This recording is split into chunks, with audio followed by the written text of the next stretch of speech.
Isang mapagpalang araw mga kalingap, mga kababayan, at nandito tayong muli sa barangay Binisitahan, at mayroong inilapit sa atin na isang pamilya. Kaya mga kalingap, mga kababayan, tara samahan nyo kaming muli at alamin natin ang kwento sa likod ng inilapit ito sa atin. Let's go.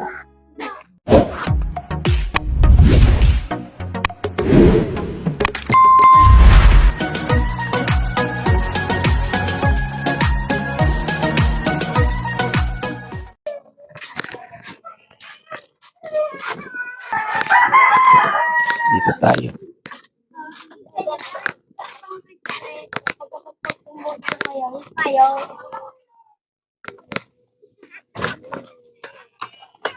Maraming tao dito, no? Hello po, ate. Ayan, dito tayo. Ate, kumusta? Ayan, medyo madilim. Grabe naman yung bahay niyo, ate. Ano to, kwarto? Opo, kwarto ni Gigi. Kwarto ni Gigi. Opo, pinagtaga namin yung Ano yung sa likod? Kusina. kusina na po. Wala na kasi. So, ganito lang kaliit ang bahay ninyo. Paano tayo makakapagkwentuhan dito? So, ate, Ito na ate, sabi mo. pakidikit mo tong mic sa iyong damit. Ayan, yan. Ayan. So, anong pangalan ulit ni ate? Nora po. Nora. Nora Balorok. Nora, Balorok. ilan taon? 32 po. 32 years old. Opo. Ilan po ang anak? 5 po. 5. May asawa? Opo.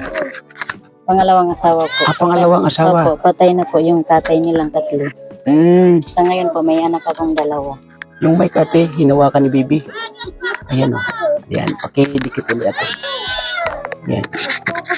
So, yun yung mga kalingap, mga kaibigan, na medyo, talaga yung bahay nila, no? Maliit, cute siya, o. Yan, o.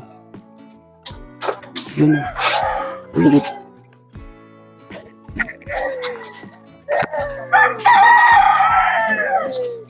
So, ito, ate, anak mo, Opo. anong pangalan niya? Gigi. Gigi, ilang taon? 13 po. 13 years old, nag-aaral. Opo. Okay. Magaan po. Anong grade siya ngayon? Grade 7 po. Grade 7. So, yun nga, inilapit din kayo sa amin. Ito ay barangay Binisitahan. Binisitahan, Opo, Porokon. Porocono. So, yun yung mga kalingap, mga kaibigan, hindi ako halos makagalaw, no? So, ilan kayo nakatira bali dito, ate? 7 po. 7. Opo. Si mister mo ngayon, Magtrabaho po. anong trabaho niya? Nag-extra lang po dyan sa fish pan. Akala ko artista. Hindi. Po. So, si ate ay nag-aaral. Anong grade ka ulit? Grade 7. So, medyo ano to, ate bunso mo? Opo.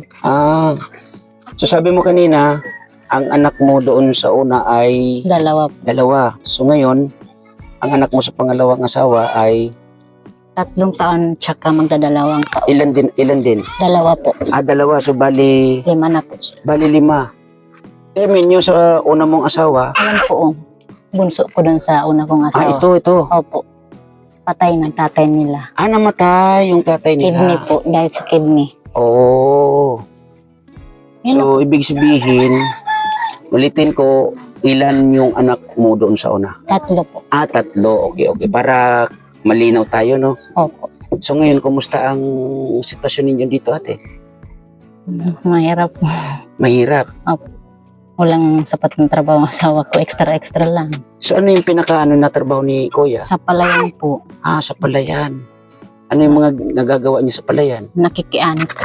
Nakikiani tsaka nagtatanim ng Ng palay. palay. Opo. Pag tapos na po, yun wala na. Ganon. Extra lang po sa nakikikuprahan, ganyan. Para may So sa gastusin. so sa ninyo, sa pamilya ninyo, halos wala pang nakakatulong Wala pa. maliban sa iyo at sa iyong husband. Opo. So yung dati mong asawa, ano yung pinakaano ng trabaho niya? Wala po, sa palayan lang po siya nakano. Yung dati mo, yung una, yung Ay, yung una po, sa palayan din po. Ah, sa Kamsur po sa ang papa nila eh. taga Kamsur yung Taga tatay. Kamsur po na sa ano po. So hindi Sa taga rito. may Camarinesor po. So Opo, hindi taga rito po. pala. Okay.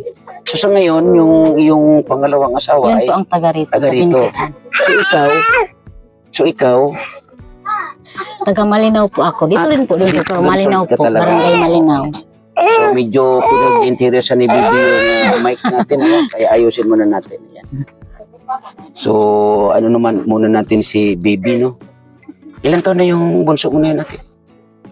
Magdadalawang taon po ngayong November 27. Okay. Ilan taon na yung panganay mo dun sa pangalawang asawa mo?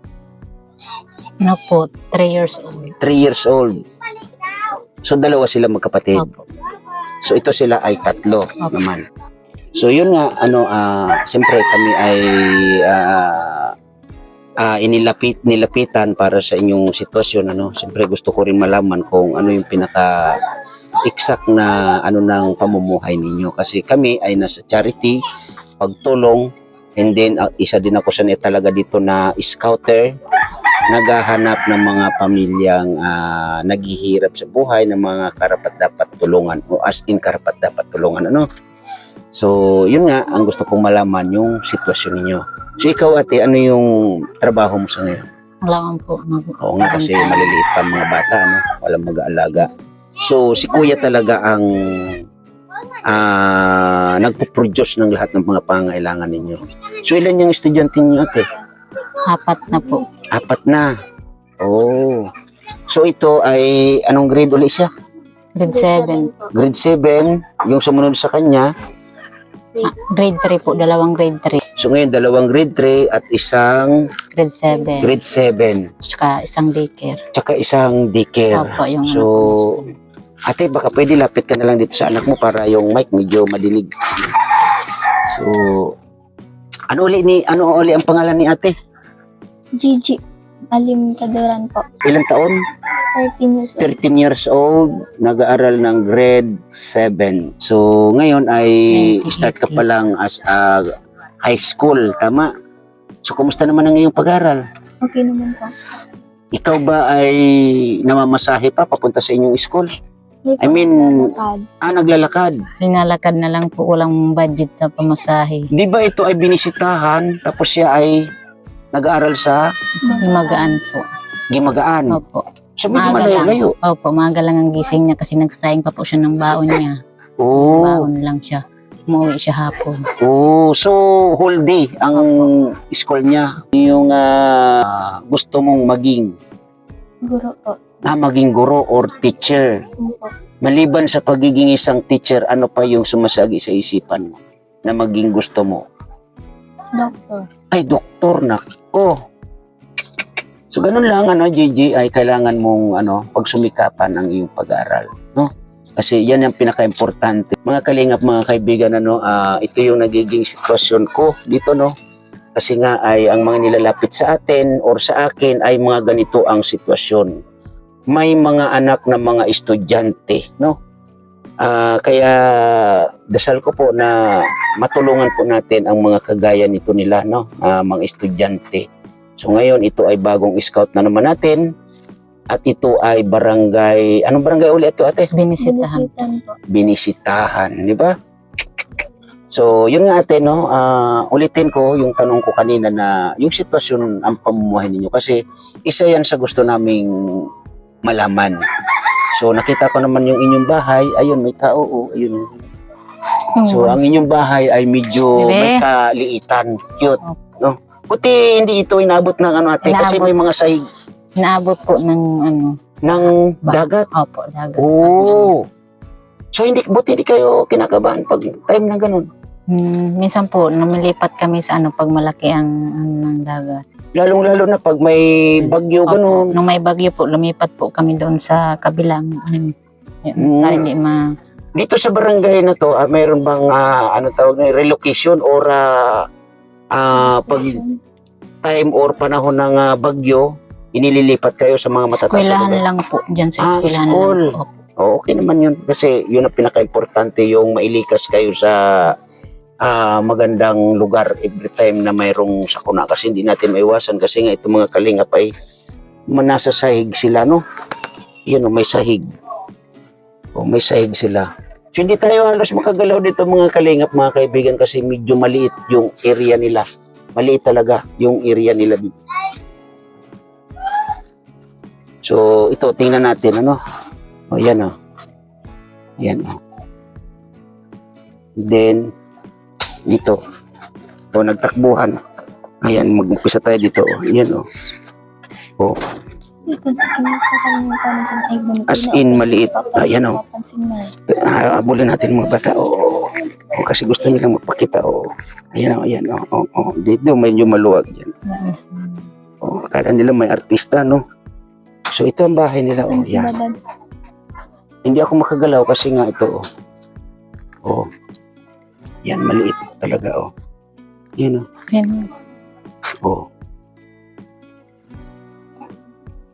At may sahig. Yan,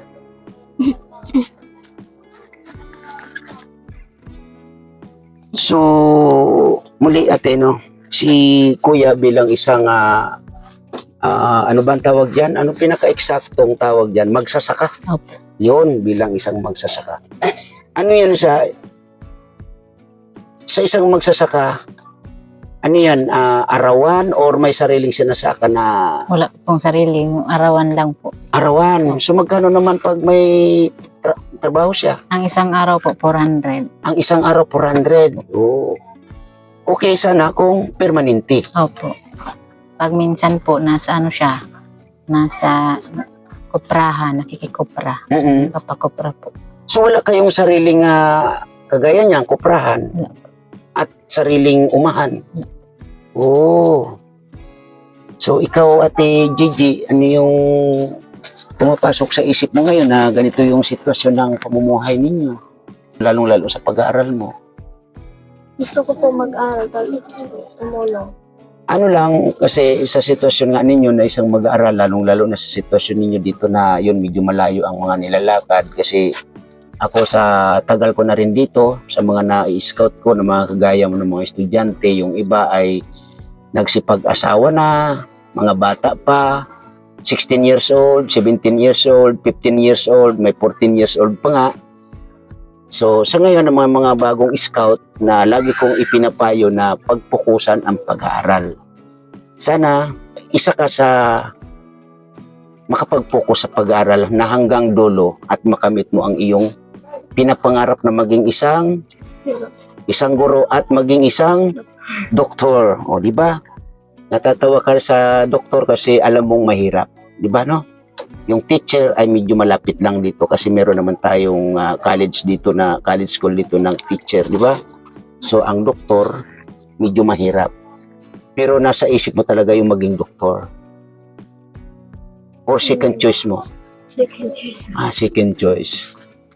So, yan po mga kalingap, mga kaibigan, si Gigi, no? At ang kanyang nanay. So, nanay, narinig mo yung ng iyong anak, no? Na gusto niya talagang magtapos ng pag-aaral. So, ano yung masasabi mo dito sa anak mo, nanay? Sabi ko po, mag-aral siyang mabuti para maabot niya mga pangarap niya. Yes, tama. So, yun ang dito, nanay, kasi kami ay nasa oras ng scouting, So, inaalam namin ang sitwasyon ng inyong pamumuhay. So, si Kuya, yung husband mo ngayon ay, may permanente na. I mean, nakakapag-araw-araw na sa sakahan. Hindi rin. So, extra lang talaga. Grabe. So, ibig sabihin dito ay may mga kulang sa inyo. Lalong-lalo na sa loob ng pamamahay ninyo. So, para sa iyo, ano yung mga kulang dito, ate? Sana namin tirahan. Wala kami kasi sariling kasi wala na pong space. Wala lang space, yun nga eh. Gusto niyo bang lumipat ng China? Layo na po. Malayo. O sa Canada, gusto mo doon, DJ, sa Canada? Kasi medyo maluwag-luwag doon. Ayaw mo? Malayo. Sa Iraq, malawak doon. Kasi naghahanap pala kayo, medyo malawak-lawak na matitirahan. So, ayaw nyo doon sa ibang nasyon, ganun. Dito lang talaga, di baling masikip. Opo. So, sa tingin ko naman ate, no, ay okay naman yung inyong bahay. Medyo, ayun, may nagtatago po. Oo. Ano yung mga anak mo ate? Pinsan niya. Mga pinsan, Ayan po ang anak ko, nagsumunod kay ate niya. Ay, ito. Opo. Alin dyan, yung kalbo? Ayan po sa gitna. Yan nga, yung kalbo. Okay. So, may bigas tayo dito, ate. Dagdag ninyo na pagsaing. Ayan, Maraming salamat po. Ayan. So, ganyan yung aming trabaho ngayon dito, ate. Sa akin, yan yung aking kaya. Kasi wala naman ako masyadong kinikita sa YouTube din. Kung hindi pa dahil sa ating mga nagmamahal na sponsors, like Ma'am Bertos Woman, ay wala akong pangbigay na kahit paano sa mga kagaya ninyo. So, yan po ate, ano ulit pangalan ni ate? Nora po. Ate Nora ay galing po kay Ma'am Bertos Woman, ano? Opo. Maraming salamat po sa bigas. May saing na po. So, yun po, no, Ate Nora at ano ulit pangalan? Ate Gigi ko. Ate Gigi. Ate nga. So, ilan taon ka na uli? 13 years old po. Kailan ang birthday mo? May 27 Ay, matagal pa. Salamat naman. Matagal pa ang birthday. Di ba nanay, no? May 27 pa. Matagal pa. Matagal pa. So, ibig sabihin, pag dating ng birthday mo ng 14, magpo-14 ka, ay malayo pa. Malayo pa ang dibo. So, ganun lang, Gigi, may papayo ko lang sa iyo ay sipag, tiyaga, at pagsusumikap ang kailangan mo, lalong-lalo sa pag-aaral mo, no? So, medyo parang tahimik itong si Gigi Ate Nora, no? Opo. So, ano yung mga naitutulong nito sa inyo? Sa edad niya na 13 years old. Nagsasaing po, naglalaba, tsaka naglilinis po ng bahay, nag-alaga ng kapatid niyang maliit. So ibig sabihin ay marami na din siyang alam. Opo. Lalong-lalo na sa loob ng bahay. Very good yan kasi importante yan. Unang-una sa isang babae ay kalinisan sa loob ng bahay ang pinaka-importante. So yun lang Ate Nora, pagpasensyahan niyo po yung aking naibigay sa inyo, no? Yan po, ulitin ko, galing kay Ma'am Bertos Woman, Opo, maraming salamat po sa bigas. Yun. So, lagi kayo mag-iingat dito, no? At yun lang, tulong sa mga anak, pagpapayo, yung bang, lalo-lalo na sa kanilang pag-aaral, Kasi, yan ang pinaka-number 1, yung pag-aaral nila. Masuportahan ninyo, may kulang man, nandiyan pa rin kayo para sa kanila, Lalong-lalo na ito pala ay panganay ninyo na anak, So, yun lang. At maraming salamat din sa inyo at lagi po kayo mag-iingat dito, Apo. So, yan po, mga kalingap, mga kababayan, na pauwi na tayo, At yun nga, galing tayo doon sa Magina, At nalaman natin ang kwento nila, Pero yun nga ay bigas yung ating naibigay doon.